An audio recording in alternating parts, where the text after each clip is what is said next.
ನಮಸ್ತೆ ಮಕ್ಕಳ, welcome back to my channel. Please like, share and subscribe my channel. ಮಕ್ಕಳ, ಇವತ್ತು ನಾವು 10ನೇ ತರಗತಿಯ ಸಮಾಜ ವಿಜ್ಞಾನದಲ್ಲಿ FA1 ಅಥವಾ ಸಾಧನ ಪರೀಕ್ಷೆ 1ರ ಮಾದರಿ ಪ್ರಶ್ನೆ ಪತ್ರಿಕೆ ಉತ್ತರ ಸಹಿತವಾಗಿ ನೋಡ್ತಾ ಹೋಗೋಣ ಮಕ್ಕಳ. ಫಸ್ಟ್ ಹೆಡಿಂಗ್ ನೋಡಿ. ಈ ಕೆಳಗಿನ ಪ್ರಶ್ನೆಗಳಿಗೆ 4 ಪರ್ಯಾಯ ಉತ್ತರಗಳನ್ನು ನೀಡಲಾಗಿದ್ದು ಸರಿಯಾದ ಉತ್ತರವನ್ನು ಕ್ರಮಾಕ್ಷರದೊಂದಿಗೆ ಬರೆಯಿರಿ. ಇಲ್ಲಿ 1 ಅಂಕದಂತೆ 2 ಪ್ರಶ್ನೆಗಳಿರುತ್ತೆ. ಪ್ರಶ್ನೆ 1 ನೋಡಿ. ಅಸ್ಪೃಶ್ಯತೆ ಹಿಂದೂ ಸಮಾಜಕ್ಕೆ ಹತ್ತಿದ ಕಳಂಕ. ಈ ಹೇಳಿಕೆ ನೀಡಿದವರು ಯಾರು ಅಂತ ಬರಿಬೇಕಾಗತ್ತೆ. ಆಯ್ಕೆಗಳನ್ನ ನೋಡಿ. ಡಾಕ್ಟರ್ BR ಅಂಬೇಡ್ಕರ್, ಗಾಂಧೀಜಿ, ನಾರಾಯಣ ಗುರು ಹಾಗೂ ರಾಜಾರಾಮ್ ಮೋಹನ್ ರಾಯ್. ಈ ಹೇಳಿಕೆಯನ್ನು ನೀಡಿದವರು ಆಯ್ಕೆ ಬಿ, ಗಾಂಧೀಜಿಯವರು. ಪ್ರಶ್ನೆ 2 ನೋಡಿ. ಪಶ್ಚಿಮ ಘಟ್ಟಗಳ ಪೂರ್ವ ಭಾಗವು ಪಶ್ಚಿಮ ಭಾಗದಷ್ಟು ಮಳೆ ಪಡೆಯುವುದಿಲ್ಲ, ಏಕೆಂದರೆ ಆಯ್ಕೆಗಳನ್ನ ನೋಡಿ.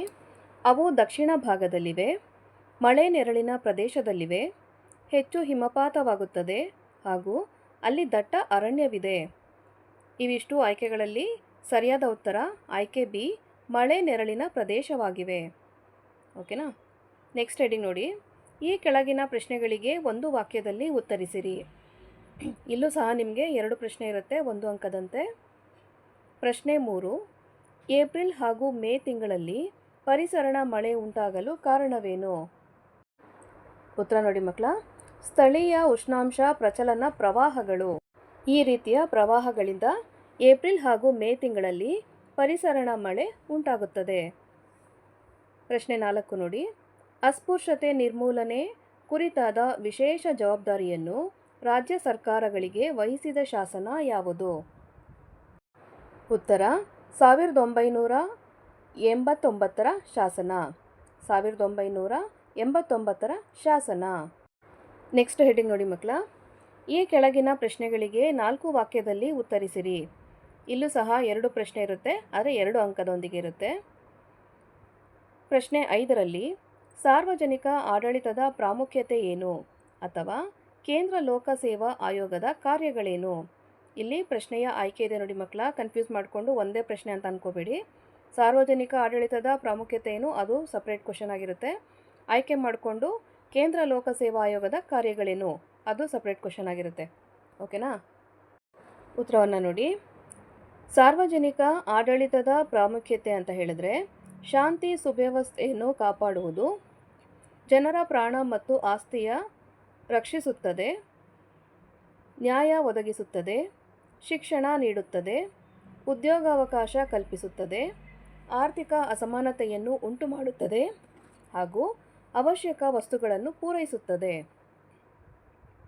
ನೆಕ್ಸ್ಟು ಆಯ್ಕೆಯ ಪ್ರಶ್ನೆ ಆಗಿದೆ ಅಲ್ವಾ, ಅದಕ್ಕೆ ಉತ್ತರವನ್ನು ನೋಡಿ. ಕೇಂದ್ರ ಲೋಕಸೇವಾ ಆಯೋಗದ ಕಾರ್ಯಗಳು. ಕೇಂದ್ರದ ಎ ಮತ್ತು ಬಿ ವೃಂದದ ಹುದ್ದೆಗಳಿಗೆ ನೇಮಕ, ಸ್ಪರ್ಧಾತ್ಮಕ ಪರೀಕ್ಷೆಗಳನ್ನು ನಡೆಸುವುದು, ನೇರ ನೇಮಕಾತಿ ವ್ಯಕ್ತಿತ್ವ ಪರೀಕ್ಷೆ ನಡೆಸುವುದು, ಬಡ್ತಿ ಮತ್ತು ವರ್ಗಾವಣೆಗೆ ಸರಕಾರಕ್ಕೆ ಸಲಹೆ ನೀಡುವುದು. ಓಕೆನಾ. ಪ್ರಶ್ನೆ 6 ನೋಡಿ. ಮೊದಲ ಮರಾಠ ಯುದ್ಧದ ಕಾರಣಗಳೇನು? ಉತ್ತರ ಮೊದಲ ಮರಾಠ ಯುದ್ಧಕ್ಕೆ ಕಾರಣಗಳು ಅಂತ ನೋಡೋದಾದರೆ ಮರಾಠರು ಶಾ ಆಲಂನನ್ನು ದೆಹಲಿಯ ಸಿಂಹಾಸನದ ಮೇಲೆ ಕೂರಿಸಿದ್ದು, ಮೊಘಲ್ ಚಕ್ರವರ್ತಿ ಮೊದಲು ಬ್ರಿಟಿಷರಿಗೆ ನೀಡಿದ್ದ ಕೋರಾ ಮತ್ತು ಅಲಹಾಬಾದ್ಗಳನ್ನು ಮರಾಠರಿಗೆ ಕೊಟ್ಟನು, ಮರಾಠರು ಮತ್ತು ಬ್ರಿಟಿಷರ ಮಧ್ಯೆ ವೈರತ್ವ ಉಂಟಾಯಿತು, ಪೇಶ್ವೆಯ ಸ್ಥಾನಕ್ಕೆ ಏರ್ಪಟ್ಟ ಕಲಹ. ನೆಕ್ಸ್ಟ್ ಹೆಡಿಂಗ್ ನೋಡಿ ಮಕ್ಕಳ. ಈ ಕೆಳಗಿನ ಪ್ರಶ್ನೆಗಳಿಗೆ 6 ವಾಕ್ಯದಲ್ಲಿ ಉತ್ತರಿಸಿರಿ. ಇಲ್ಲೂ ಸಹ ನಿಮಗೆ 2 ಪ್ರಶ್ನೆ ಇರುತ್ತೆ, 3 ಅಂಕದೊಂದಿಗೆ, ತಲಾ 3 ಅಂಕ ಸಿಗುತ್ತೆ. ಪ್ರಶ್ನೆ 7ರಲ್ಲಿ ನೋಡಿ. ಮಾರ್ತಾಂಡವರ್ಮನು ಡಚ್ಚರನ್ನು ಹೇಗೆ ನಿಯಂತ್ರಿಸಿದನು ಅಥವಾ ಸಹಾಯಕ ಸೈನ್ಯ ಪದ್ಧತಿಯು ಭಾರತೀಯ ರಾಜರುಗಳನ್ನು ಬಲಹೀನಗೊಳಿಸಿತು ಹೇಗೆ? ಇಲ್ಲೂ ಸಹ ನಿಮಗೆ 2 ಪ್ರಶ್ನೆಗಳಿವೆ. ಉತ್ತರವನ್ನು ನೋಡೋಣ. ಮೊದಲಿಗೆ ಮಾರ್ತಾಂಡವರ್ಮನ ಸಾಧನೆಗಳು. 1758ರವರೆಗೆ ವೈನಾಡ್ ಸಂಸ್ಥಾನವನ್ನು ಆಳಿದನು, ಡಚ್ಚರಿಂದ ತನ್ನ ಸಂಸ್ಥಾನವನ್ನು ರಕ್ಷಿಸಿದನು, ರಾಜಧಾನಿಯನ್ನು ತಿರುವನಂತಪುರಕ್ಕೆ ಸ್ಥಳಾಂತರಿಸಿದನು, ಕರಿಮೆಣಸಿನ ವ್ಯಾಪಾರದಲ್ಲಿ ಹಿಡಿತ ಸಾಧಿಸುತ್ತಿದ್ದ ಡಚ್ಚರನ್ನು ತಡೆಗಟ್ಟಿದನು, ಡಚ್ಚರು ತಿರುವಾಂಕೂರಿನ ಮೇಲೆ ಆಕ್ರಮಣ ಮಾಡಿದಾಗ ಡಚ್ ಕೂಟವನ್ನು ಸೋಲಿಸಿದನು.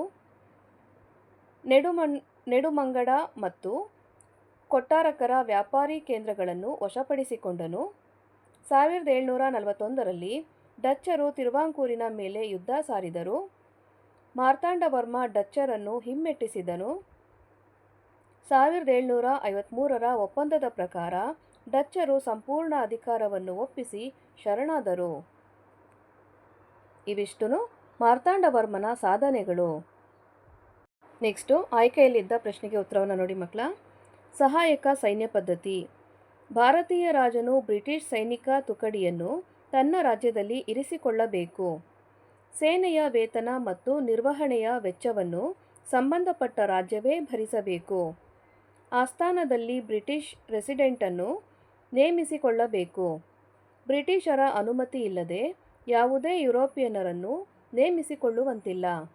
ಯುದ್ಧ ಅಥವಾ ಸಂಧಾನ ಮಾಡಿಕೊಳ್ಳಬೇಕಾದರೆ ಬ್ರಿಟಿಷರ ಸಮ್ಮತಿ ಬೇಕು. ಕಂಪನಿಯು ಆ ರಾಜ್ಯಕ್ಕೆ ಆಂತರಿಕ ಮತ್ತು ಬಾಹ್ಯ ರಕ್ಷಣೆಯನ್ನು ಒದಗಿಸಬೇಕು. ಪ್ರಶ್ನೆ 8 ನೋಡಿ ಮಕ್ಕಳ.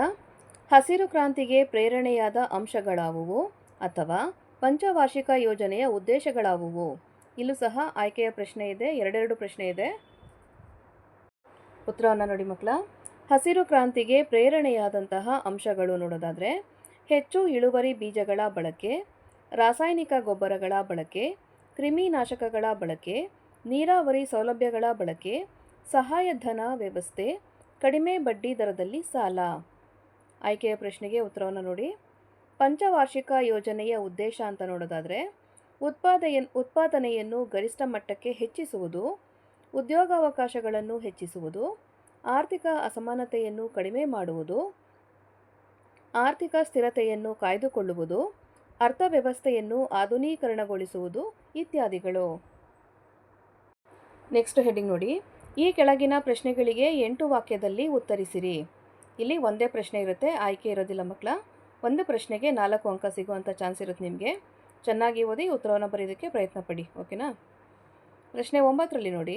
ಭಾರತದಲ್ಲಿ ಬ್ರಿಟಿಷ್ ಶಿಕ್ಷಣದಿಂದ ಉಂಟಾದ ಪರಿಣಾಮಗಳೇನು? ಉತ್ತರ. ಭಾರತದಲ್ಲಿ ಬ್ರಿಟಿಷ್ ಶಿಕ್ಷಣದ ಪರಿಣಾಮಗಳು ಅಂತಂದರೆ ಆಧುನಿಕತೆ, ಜಾತ್ಯತೀತತೆ, ಪ್ರಜಾಪ್ರಭುತ್ವ ಹಾಗೂ ವೈಜ್ಞಾನಿಕ ಆಲೋಚನಾ ಕ್ರಮಗಳ ಬೆಳವಣಿಗೆ, ರಾಷ್ಟ್ರೀಯವಾದಿ ದೃಷ್ಟಿಕೋನದ ಬೆಳವಣಿಗೆ, ಸ್ಥಳೀಯ ಭಾಷೆಗಳು ಮತ್ತು ಸಾಹಿತ್ಯ ರಚನೆಗೆ ಪ್ರೋತ್ಸಾಹ, ವೃತ್ತಪತ್ರಿಕೆಗಳು ಹುಟ್ಟಿ ಬೆಳೆಯಲಾರಂಭಿಸಿದವು, ಹೊಸ ಸಾಮಾಜಿಕ ಮತ್ತು ಧಾರ್ಮಿಕ ಸುಧಾರಣಾ ಚಳುವಳಿಗಳು ಹುಟ್ಟಿಕೊಂಡವು, ಭಾರತೀಯ ವಿದ್ಯಾವಂತರ ಆಲೋಚನಾ ಕ್ರಮದಲ್ಲಿ ನಾವೀನ್ಯತೆ ಉಂಟಾಯಿತು, ಭಾರತೀಯ ಸಾಂಸ್ಕೃತಿಕ ಪರಂಪರೆಗಳ ಅರಿವು ಉಂಟಾಯಿತು, ಸ್ವಾತಂತ್ರ್ಯ ಹೋರಾಟಕ್ಕೆ ದಿಕ್ಸೂಚಿಯಾಯಿತು. ನೆಕ್ಸ್ಟ್ ಹೆಡ್ಡಿಂಗಲ್ಲಿ ಪ್ರಶ್ನೆ 10 ನೋಡಿ ಮಕ್ಕಳ. ನೀಡಿರುವ ಭಾರತದ ನಕ್ಷೆಯಲ್ಲಿ ಈ ಕೆಳಗಿನವುಗಳಲ್ಲಿ 4 ಗುರುತಿಸಿ. ಇದಕ್ಕೆ ನಿಮಗೆ ಒಂದೊಂದು ಪಾಯಿಂಟ್ಗೆ ಅರ್ಧ ಅಂಕದಂತೆ ಒಟ್ಟು 2 ಅಂಕ ಸಿಗುತ್ತೆ ಮಕ್ಕಳ. ರೆಡಿಯಾಗಿರುವಂತಹ ಪ್ರಿಂಟೆಡ್ ಭಾರತದ ನಕ್ಷೆ ನಿಮಗೆ ಕೊಡ್ತಾರೆ. ಅದರಲ್ಲಿ ನೀವು ಇಲ್ಲಿ ಕೊಟ್ಟಿರುವಂಥ ಪ್ರದೇಶಗಳನ್ನ ಯಾವ್ದಾದ್ರು 4 ಮಾತ್ರ ಗುರುತು ಮಾಡಬೇಕಾಗತ್ತೆ, ಓಕೆನಾ. ಆಯ್ಕೆಗಳನ್ನ ನೋಡಿ. 82.30 ಪೂರ್ವ ರೇಖಾಂಶ, ಇಂದಿರಾ ಪಾಯಿಂಟ್, ನೀಲಗಿರಿ ಬೆಟ್ಟ, ಇಂದಿರಾ ಕೋಲ್, ಗಾಡ್ವಿನ್ ಆಸ್ಟಿನ್, ಬಂಗಾಳ ಕೊಲ್ಲಿ, ಪಾಕ್ ಜಲಸಂಧಿ ಹಾಗೂ ಕರ್ಕಾಟಕ ಸಂಕ್ರಾಂತಿ ವೃತ್ತ. ನೋಡಿ ಮಕ್ಕಳ, ಇಲ್ಲಿ ಎಲ್ಲವನ್ನು ಸಹ ಗುರುತು ಮಾಡಿದೆ. ಇಂದಿರಾ ಕೋಲ್ 82 ಡಿಗ್ರಿ ಪೂರ್ವ ರೇಖಾಂಶ, ಕರ್ಕಾಟಕ ಸಂಕ್ರಾಂತಿ ವೃತ್ತ, ಉತ್ತರ ಅಕ್ಷಾಂಶ, ನೀಲಗಿರಿ ಬೆಟ್ಟ, ಬಂಗಾಳ ಕೊಲ್ಲಿ, ಪಾಕ್ ಜಲಸಂಧಿ ಹಾಗೂ ಇಂದಿರಾ ಪಾಯಿಂಟ್. ಎಲ್ಲವನ್ನು ಇದೇ ರೀತಿಯಾಗಿ ಅಭ್ಯಾಸ ಮಾಡಿದ್ರೆ ಈಸಿ ಅನಿಸ್ತಾ ಹೋಗುತ್ತೆ ಮಕ್ಕಳ. ಇಲ್ಲಿಗೆ 10ನೇ ತರಗತಿಯ ಸಮಾಜ ವಿಜ್ಞಾನದಲ್ಲಿ FA1 ಅಥವಾ ಸಾಧನ ಪರೀಕ್ಷೆ 1ರ ಮಾದರಿ ಪ್ರಶ್ನೆ ಪತ್ರಿಕೆ ಉತ್ತರ ಸಹಿತವಾಗಿ ಮುಕ್ತಾಯಗೊಂಡಿದೆ ಮಕ್ಕಳ. ಈ ಒಂದು ವಿಡಿಯೋ ನಿಮಗೆ ಇಷ್ಟ ಆದಲ್ಲಿ ದಯವಿಟ್ಟು ನಮ್ಮ ಚಾನಲ್ನ ಲೈಕ್ ಮಾಡಿ, ಶೇರ್ ಮಾಡಿ, ಸಬ್ಸ್ಕ್ರೈಬ್ ಮಾಡಿಕೊಂಡು ನಾವು ಹಾಕೋಂಥ ಎಲ್ಲ ವಿಡಿಯೋನ ನೋಡ್ತಾ ನಮ್ಮನ್ನು ಎನ್ಕರೇಜ್ ಮಾಡ್ತಾ ಹೋಗಿ ಮಕ್ಕಳ. Thank you for watching. Bye bye.